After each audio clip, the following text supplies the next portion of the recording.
Uno de los temas que más me habéis solicitado para hacer vídeos en vuestros comentarios es el de las monedas que, además de servir como inversión en oro o plata, tengan un valor histórico o numismático.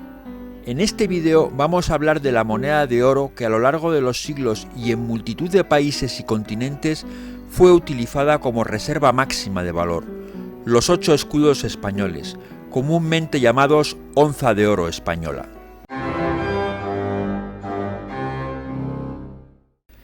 En 1535 el rey Carlos I introdujo en España el escudo de oro, moneda de gran circulación en toda Europa. Su nombre provenía del escudo de armas que la moneda llevaba en su anverso.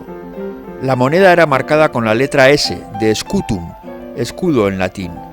En el futuro tendrán mucha más aceptación los múltiplos de esta moneda de escudo, que serán de 2, 4 u 8 escudos. 30 años más tarde, en 1565, Felipe II ordenó la emisión de la moneda de 2 escudos, o doble escudo, que en recuerdo de la dobla castellana enseguida empezó a denominarse popularmente doblón. Con posterioridad se emitió la moneda de 4 escudos, que se denominó doblón de A4. Es desconocida la fecha exacta en que empezó a emitirse el doblón de A8 o pieza de 8 escudos, pero la primera noticia que tenemos de una pieza de este tipo es en el año 1611. Teniendo en cuenta que el escudo pesaba 3,383 gramos, la pieza de 8 escudos debería pesar 27,069 gramos, peso muy parecido al de la onza castellana, que era de 28,7558 gramos, por lo que esta moneda enseguida empezó a denominarse popularmente onza. La onza era una unidad de peso derivada de la uncia romana y de gran tradición en los países romanizados. No hay que confundir el peso de estas onzas españolas de 27 gramos con el peso de las onzas troy actuales de las monedas de bullion o de la cotización del precio spot o fixing, que es 31,1 gramos. En la América de habla inglesa, en donde esta moneda tenía una gran circulación, se prefirió el término oficial de doblón de A8, que acabó degenerando en doblón a secas, por el que debe entenderse onza de oro u 8 escudos, y no el auténtico doblón de 2 escudos. Hoy en día, en muchos de esos países, el término doblón se sigue refiriendo a la onza de oro.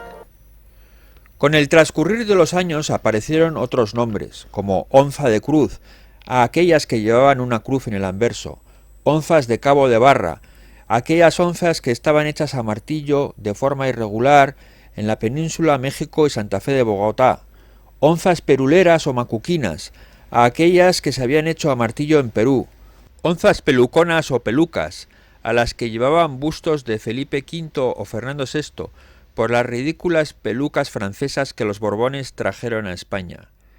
Aunque este nombre alcanzó tal popularidad que se extendió a las monedas de Carlos III y Carlos IV, y hoy en día mucha gente llama peluconas a todas las onzas. Las acuñadas entre 1772 y 1785 se denominan onzas datas, y su oro es de menor pureza, 893 y 868 milésimas, frente a los 22 quilates o 909 milésimas del resto de las peluconas. La última emisión española de la onza se hará en el año 1823. El valor de las onzas varía muchísimo de unas fechas a otras, así como de unas cecas, casas de acuñación, a otras, y sobre todo según su estado de conservación. A día de hoy es muy difícil encontrar una onza, por muy común que sea, que esté en muy buen estado de conservación y que tenga un precio inferior a 1.500 euros. Vamos a ver cuál sería el precio de venta a peso de estos 27 gramos de oro que pesa una onza.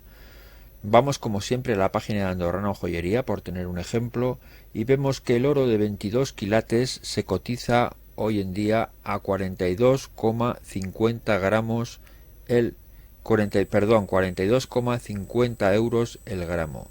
Si multiplicamos 42,50 por 27, vemos que nos da 1.147,5 euros. Como veis, realmente debemos tener otros objetivos en nuestra compra que simplemente el del almacenamiento de precio de oro físico, puesto que las onzas de oro a peso en general valen bastante menos. Según mi opinión, el coleccionismo como inversión de onzas de oro españolas tiene sentido si nos olvidamos de su precio de oro a peso e intentamos escoger onzas que, aunque no sean muy raras, al menos tengan una buena conservación y nos atraigan por su aspecto y su belleza. Hay que tener en cuenta que los ejemplares muy escasos pueden alcanzar precios realmente estratosféricos, ya que es una moneda que se colecciona en todo el mundo y está muy demandada.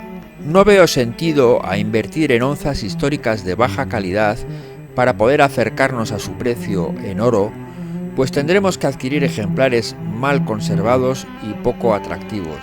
Para eso es mejor invertir en Krugerrand o filarmónicas. Las onzas más económicas son las comprendidas entre el año 1772 y 1824, es decir, desde el reinado de Carlos III y hasta la independencia de las provincias americanas. Aún y todo, en este periodo habrá algunas fechas y cecas que se nos irán bastante de precio. Será importante tener en cuenta algunas consideraciones en torno a su conservación que vamos a enunciar a continuación. Hay que evitar las piezas que hayan sido utilizadas como joya, puesto que, aunque el engarce se haya hecho de forma muy delicada, el canto siempre queda marcado y la pieza pierde su valor numismático. Hay que evitar las piezas que hayan sido limpiadas y que tengan un aspecto muy brillante, pues no tienen valor numismático, ya que no son deseadas por los coleccionistas, salvo la excepción de que sea una pieza realmente única o muy rara. Cualquier tipo de golpe y raya, tanto en anverso, reverso o en el canto, deprecia la moneda. Es importante observar el dibujo del canto, para ver que esté bien conservado y sea coherente con la pieza.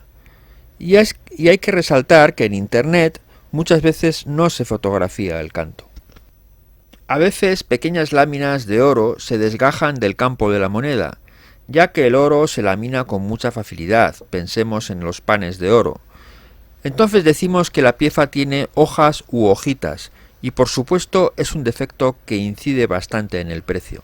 El desgaste de la pieza es un punto muy importante a tener en cuenta, y para ello podemos fijarnos en el detalle de los cabellos del busto real o de los ropajes que suelen ser las superficies más protuberantes.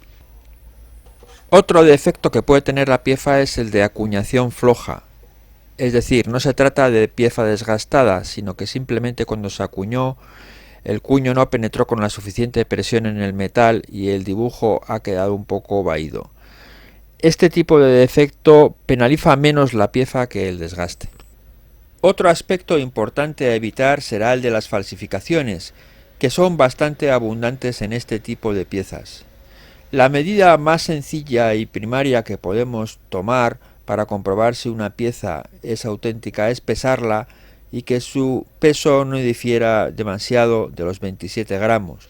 Puede tener algo de desgaste, pero no mucho más de medio gramo. Aún así, la pieza no tiene por qué ser auténtica y realmente hace falta mucha experiencia para alcanzar el conocimiento de observar estas piezas falsas a simple vista. Por ello, aconsejo que al comenzar siempre acudamos a algún profesional a la hora de realizar la compra de una de estas piezas, ya que nos van a exigir un desembolso económico bastante importante. La mayor parte de las onzas se acuñaron en cecas americanas, ya que la materia prima se extraía allí. Y al igual que el real de A8, desde este continente se expandieron hacia Asia, lo que hizo de estas piezas una moneda conocida en todos los continentes. Hoy en día son piezas deseadas en cualquier subasta numismática internacional, por lo que no debe atemorizarnos no poder realizar una buena venta en caso de necesidad. Es uno de los activos numismáticos de mayor liquidez universal. Deberemos intentar conseguirlas a buen precio y para ello quizás lo más fácil sean las subastas numismáticas a las cuales podemos acceder online sin ninguna dificultad, Y aunque no podamos examinar la pieza en mano, las casas de subasta de prestigio realizan descripciones muy exactas sin pasar por alto ningún defecto reseñable. Muchos expertos numismáticos recomiendan que para dar valor a nuestra colección deberemos acotarla a un reinado, ceca o determinada fecha. En mi opinión, desde el punto de vista de la inversión, el criterio debería de ser obtener las piezas de conservación más alta al precio más bajo posible, juntando así una colección de ejemplares apetecibles que siempre tendrán fácil salida. Intentar completar una serie con ejemplares de baja calidad es una mala idea, porque lo normal es vender las piezas individualmente y no por colección si deseamos obtener un buen precio por nuestra inversión. Por último, indicaros que el coleccionismo como inversión de onzas de oro exige un desembolso bastante importante de dinero, puesto que cualquier onza de tipo medio puede alcanzar un precio de 3.000 euros. Es por ello que si esto queda muy lejos de nuestras posibilidades, podríamos empezar por monedas más pequeñas como los doblones, durillos o monedas isabelinas y alfonsinas, de las cuales hablaremos en próximos vídeos. Espero que os haya gustado este vídeo y si es así no olvidéis el pulgar arriba y suscribiros al canal. ¡Hasta pronto!